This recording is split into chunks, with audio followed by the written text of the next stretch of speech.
ادھر لائن سرب اسلام آباد اچھے رپورٹر دلشاد خان سوری میں گمہ ہمراہ داری کرنے گئے. جی دلشاد صاحب بتائیے کہ آج P T I election commission کے سامنے احتجاج کر رہی ہے. ان کا بنیادی مطالبہ ممنوعہ فارن فنڈنگ کیس یا ملک میں فوری طور پر شفاف انتخابات کا مطالبہ ہے.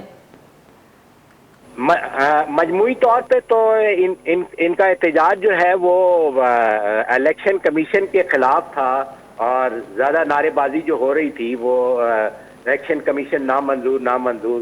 اب اگر آپ کہیں تو یہ فارن فنڈنگ میں بھی آتا ہے اور الیکشن کمیشن جو ہے وہ کہہ رہے ہیں کہ غیر جانبدار ہے. لیکن کل جو ان کو ہائی کورٹ سے تھوڑا ریلیف ملا ہے جو کہ فارن فنڈنگ کیس کے بارے میں جو ان کو ٹائم لیمٹ دیا گیا تھا جو سنگل بینچ نے اس کو دو رکنی بینچ نے جس کی صدارت جو ہے چیف جسٹس اسلام آباد کر رہے تھے انہوں نے اس کو مسترد کر دیا ہے.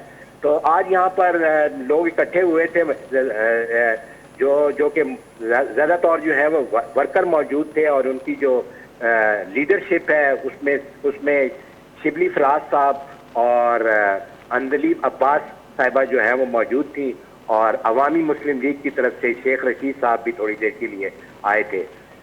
ان کا یہ احتجاج جو ہے وہ الیکشن کمیشن کے خلاف تھا. تو ہم یہ تو نہیں کہہ سکتے کہ یہ فارن فنڈنگ کیس کے بارے میں تھا. مجموعی طور پر وہ یہ کہہ رہے تھے نعرے لگا رہے تھے کہ جی الیکشن کمیشن ہمیں نامنظور ہے اور الیکشن کمیشن جو ہے وہ جانبداری کا مظاہرہ کر رہا ہے. جی بہت بہت شکریہ.